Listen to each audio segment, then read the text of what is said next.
Muy buenos días, otra vez con ustedes el hermano Alexander Castellanos desde Ciudad Berlioz, República de El Salvador. Estamos en este estudio de la vida y ministerio de nuestro Señor Jesucristo y estamos en el estudio que corresponde precisamente a una pregunta que todos debemos responder. En la clase pasada comenzamos a ver sobre la turba y específicamente que la turba le gritó al Señor: lo crucificaremos. Pues vamos a seguir con esta segunda parte. Nos habíamos quedado en que Pilato lo presionó para que dieran una respuesta diciendo: ¿no sabes que aún a estas alturas del juicio tengo autoridad para crucificarte y que tengo autoridad para soltarte? Entonces Jesús habló, pero su respuesta no alivió la ansiedad de Pilato, pues le dijo: ninguna autoridad tendrías contra mí si no te fuese dada de arriba. Luego Cristo añadió: el que a mí te ha entregado, esto es Caifás, mayor pecado tiene. Pilato no había tenido la misma oportunidad de conocer acerca de Jesús que a Caifás se le había dado. Además, el gobernador no estaba motivado por el odio como Caifás sí lo estaba. Pilato no era inocente, pero el sumo sacerdote y los judíos influenciados por él tendrían que cargar con la mayor parte de la culpa. Entonces podemos ver que cuando Pilato terminó este diálogo, él estaba resuelto a encontrar la manera de soltar a Jesús. Dice que para él estaba claro que Jesús no había hecho nada malo, o sea, nada contrario a las leyes romanas ni a las leyes judías, sino que había sido por envidia que le habían entregado a los principales sacerdotes. Esto lo dice claramente en Marcos capítulo 15, versículo 10. Haber hecho que azotaran a Cristo no había aplacado a los judíos, pero tenía que haber otras estrategias. Puede ser que Pilato tenía algún conocimiento de la entrada triunfal y de la derrota infligida por Jesús a los dirigentes judíos en los debates llevados a cabo en el templo el día martes. Entonces, pensando qué hacer, Pilato salió nuevamente y encontró a una multitud que esperaba. Ya no se trataba del grupo de fanáticos que habían estado exigiendo la muerte de Jesús, sino que se trataba de los que habían venido a pedir el privilegio especial de la Pascua que concedían los romanos, la liberación de un prisionero. O sea, lo que nosotros podemos ver acá, que esto fue lo que Pilato dijo a los judíos: vosotros tenéis la costumbre de que os suelte a uno. Ahí lo dice en Juan capítulo 18, verso 39. Es probable que esto sea indicio de que Pilato no habría sido quien diera origen a la costumbre, sino que habría sido iniciada por un oficial romano anterior. No hay datos históricos en el sentido de que esta costumbre existiera en Jerusalén en aquellos tiempos. Pero aún hoy no es raro que los dirigentes políticos suelten prisioneros en un esfuerzo por congraciarse con algún sector de la sociedad. Y esto sigue sucediendo en nuestro país, en cualquier país del mundo.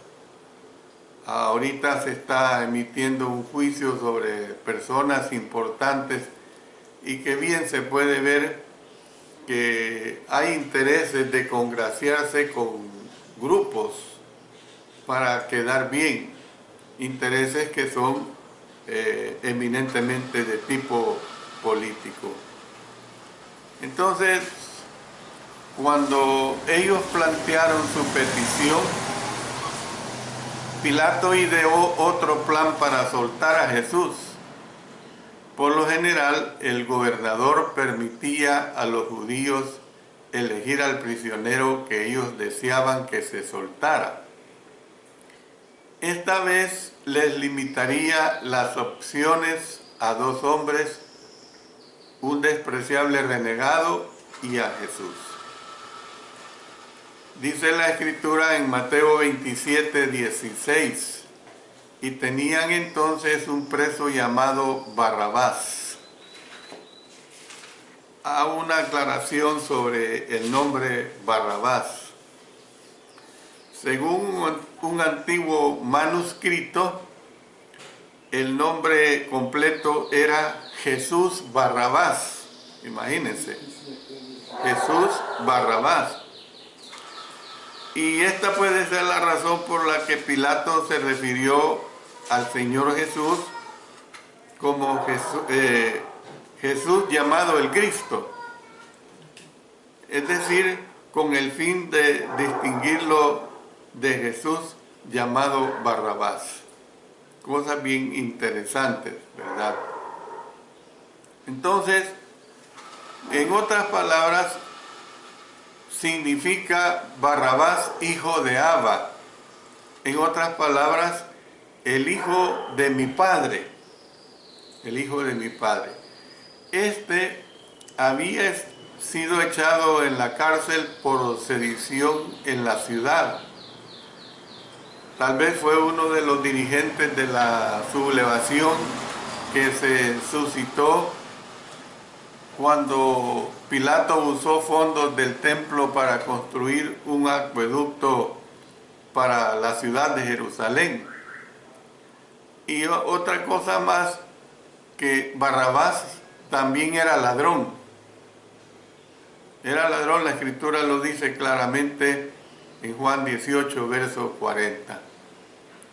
Entonces, vemos que la palabra griega que se traduce por ladrón insinúa violencia. En lugar de era ladrón, se le había participado en una sublevación. O sea, esta es la misma palabra que se usó en la acusación del Sanedrín contra Jesús. Entonces, ¿qué es lo que podemos ver? Que es probable que Pilato pensara que Barrabás no era la clase de persona que gente en sus cabales dejaría libre en la sociedad. Yo recuerdo de un hombre, yo tendría quizás unos 12 años, que mató a un niño como de unos 8 años, 9 años. Y lo mató, le dejó caer una piedra en su cabeza y se la deshizo. Y cayó preso el hombre. Y en aquel tiempo en nuestra nación existía la pena de muerte, era la condena máxima. Después fue abolida. Pero todo el mundo deseaba la muerte para este hombre, todo el mundo, por el crimen que había cometido. Siempre han habido crímenes horrendos en relación a los niños. Y recuerdo que fue condenado a muerte por el fusilamiento, porque esa era la forma como se aplicaba la pena de muerte cuando existía aquí en esta nación. Y se le permitió al pueblo que todos los que quisieran ir a ver el fusilamiento podían verlo. Y los que quisieron fueron y lo contemplaron, ese fusilamiento. Entonces, esto es la clase de persona pues que era Barrabás, era un hombre totalmente muy malo. ¿Ve? Es probable que Pilato, pues como dije, pensara que Barrabás no era la clase de persona que gente en sus cabales dejaría libre en la sociedad. El gobernador dio al pueblo esta opción restringida y les dice: ¿a quién queréis que os suelte? ¿A Barrabás o a Jesús llamado el Cristo? Ahí lo dice en Mateo 27, verso 17. Además de la aversión para con Barrabás, puede que el gobernador esperaba contar con la popularidad que Jesús había tenido 5 días atrás. ¿Por qué digo esto? Jesús había sido honrado durante la entrada triunfal. ¿Ve? Hosana, el que viene que viene en paz. ¿Ve? Entonces, nosotros podemos ver que mientras el pueblo comenzaba a hablar entre ellos acerca de la elección que debían hacer,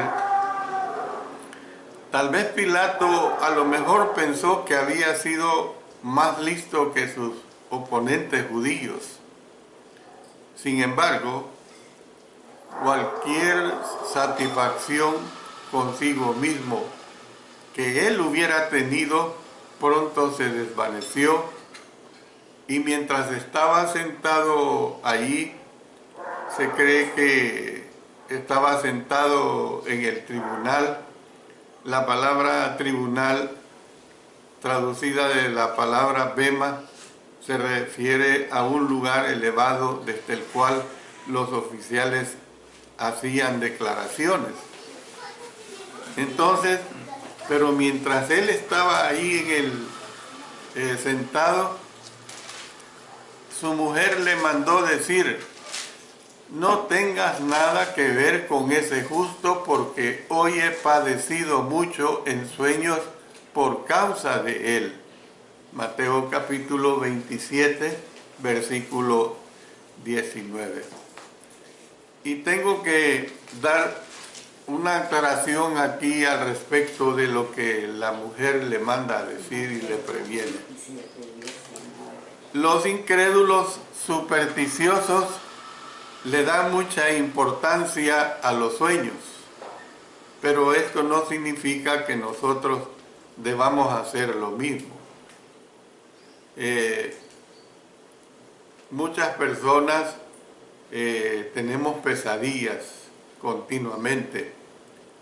Muchas veces se debe estas pesadillas a los medicamentos que tomamos por alguna enfermedad. Y claro, durante el tiempo de los milagros, Dios usó sueños algunas veces para comunicar con su pueblo. Por ejemplo, cuando a José se le reveló el fruto que María llevaba en su vientre, se le reveló que era obra del Espíritu Santo a través de un sueño. Pero esto ya no es así. Además, no hay razón para creer que un agente sobrenatural tuvo que ver algo con el sueño de la mujer de Pilato. El hecho de que llamó ese justo a Jesús indica precisamente que tenía conocimiento anterior de él. Tal vez estaba al tanto de que se habían alistado soldados romanos para arrestar a Jesús, y un hombre que ella sabía que era justo, y esto le había causado a lo mejor una pesadilla. ¿Ve? Le había causado a lo mejor una pesadilla. Bueno, esto le produjo aún mayor inquietud al oficial. Ahí lo dice, miren, en Juan capítulo 19, lo dice de la siguiente manera. Juan capítulo 19 y el versículo 8. Se ve bien claramente esta situación. Dice acá Juan 19, verso 8. Cuando Pilato oyó decir esto, oiga, nótenle, pónganle cuidado, tuvo más miedo. Imagínense, tuvo más miedo. Entonces, Pilato había subestimado los poderes de persuasión de los principales sacerdotes y de los ancianos. O sea, como que Pilato no había tomado en cuenta que estos principales sacerdotes y los ancianos del Sanedrín podrían tener tanta influencia sobre la multitud judía. Puede que también se haya equivocado en su valoración de los sentimientos de la multitud para con Barrabás. Entonces, por detestable que fuera Barrabás como ser humano, en vista de que había peleado contra los odiados romanos, el criminal podía haber sido un héroe local, es decir, un héroe para los judíos. Del modo que fuera, lo cierto es que los dirigentes judíos pudieran persuadir a la multitud que pidiese a Barrabás y que Jesús fuese muerto. Es lo que nos dice la Escritura. Y es probable que el gobernador se llenara de asombro y también se llenara de consternación cuando la multitud le dio a conocer su decisión.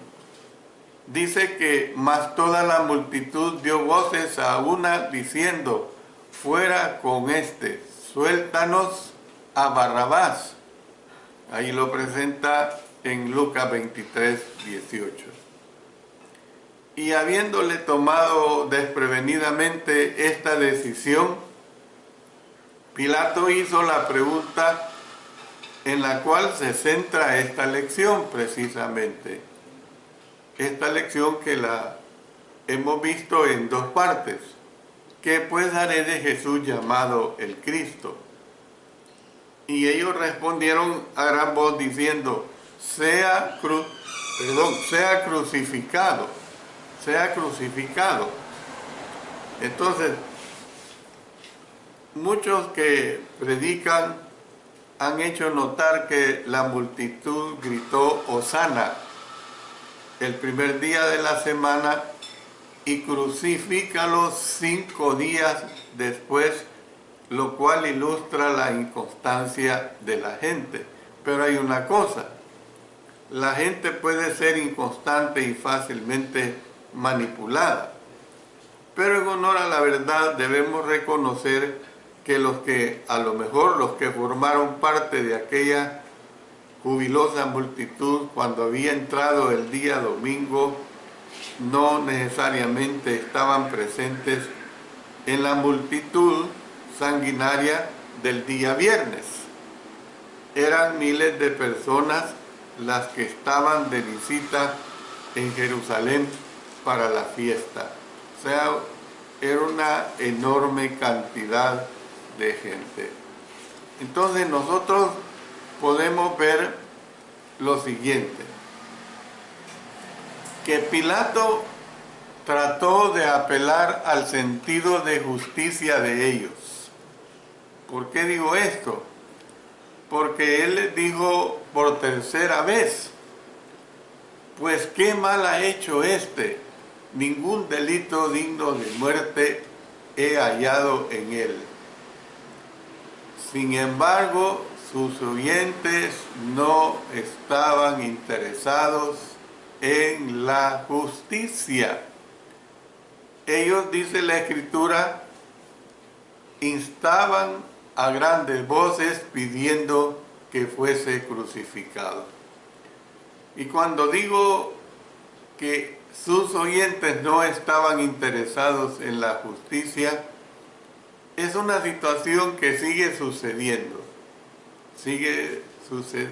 sucediendo a menudo, que muchas personas no están interesadas en la justicia, sino más bien en el peso de la ley que le pueda caer a una persona. Hablo sobre todo de personas que son inocentes, porque como le he mencionado en anteriores ocasiones, han habido situaciones en las cuales verdaderamente ha habido reos que han sido totalmente inocentes y que han sido acusados falsamente por falsos testigos.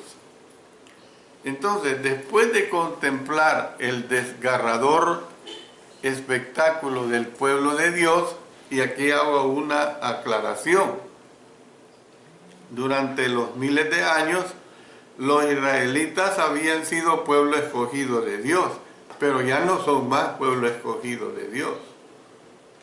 Hay religiosos y hay mucha gente común y corriente que creen que Israel sigue siendo el pueblo predilecto de Dios, el pueblo escogido de Dios, y ya no.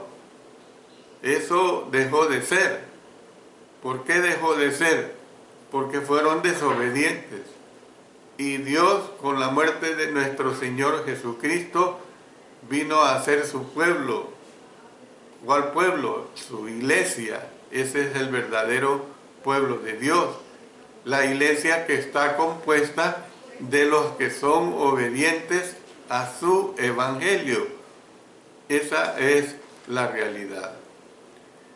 Entonces, después de contemplar el desgarrador espectáculo de ese pueblo de Dios que desecha al Hijo de Dios, podría parecernos que a nadie más se le ocurrió alguna vez decir en relación con Jesús, lo crucificaremos. Pero hago una aclaración que es bien importante. El autor de la epístola a los Hebreos escribió de esta manera. Vamos a buscar Hebreos capítulo 6, versículo 6. Hebreos capítulo 6 y el versículo 6. Ahí dice algo muy, muy importante. Dice acá, y recayeron, sean otra vez renovados para arrepentimiento. Noten acá, crucificando de nuevo para sí mismos al Hijo de Dios y exponiéndole a vituperio. Usted tiene que entender que usted que es discípulo de Jesús, yo le pregunto, ¿ha sido alguna vez tentado a volver su espalda al Maestro? Entienda que si cede a tal tentación, estará volviendo a hincar los clavos en las manos y en los pies de nuestro Señor Jesucristo. Como quien dice, usted lo está crucificando de nuevo. Termino diciendo esto, hermanos. El apóstol Pedro hizo referencia a los cristianos que se enredan otra vez en las contaminaciones del mundo, diciendo que el postrer estado de ellos viene a ser peor que el primero. Y mejor leamos lo que dice el apóstol Pedro en su segunda carta, segunda Pedro capítulo 2, vamos a leer desde el verso 20 hasta el 22. Miren lo que aquí está exponiendo. Ciertamente, si habiéndose ellos escapado de las contaminaciones del mundo por el conocimiento del Señor y Salvador Jesucristo, enredándose otra vez en ellas son vencidos, su postrer estado, note, viene a ser peor que el primero. Es como que si estuviéramos crucificando de nuevo al Señor Jesucristo, pues. Porque mejor les hubiera sido no haber conocido el camino de la justicia que después de haberlo conocido volverse atrás del santo mandamiento que les fue dado. Pero les ha acontecido lo del verdadero proverbio: el perro vuelve a su vómito y la puerca lavada a revolcarse en el cieno. Realmente nosotros tenemos que entender esto. Como lo he dicho bastantes veces en mis lecciones que he presentado, a muchos nos gusta, y al mundo en general, sobre todo cuando son épocas religiosas, les gusta ver películas o documentales de la vida del Señor Jesucristo. Pero les gusta ver porque presentan escenas que les agrada, es decir, que son bien transmitidas artísticamente hablando, ¿ve? Pero realmente, una vez ven eso, vuelven a su vida pecaminosa, vuelven a su vida desenfrenada. Y eso precisamente, y en un cristiano es todavía peor. Un cristiano que, habiendo conocido la verdad, apostata de la fe. La Sagrada Escritura dice claramente que lo que el apóstol Pedro expresa aquí, que después de haberlo conocido, volverse atrás del santo mandamiento que le fue dado, y dice, porque mejor les hubiera sido no haber conocido el camino de la justicia. ¿Por qué? Porque vuelven a revolcarse en su mismo pecado. Vuelven a revolcarse en esa situación. Yo le digo a usted, nunca vaya usted a decir con sus acciones, lo crucificaré. ¿Ve?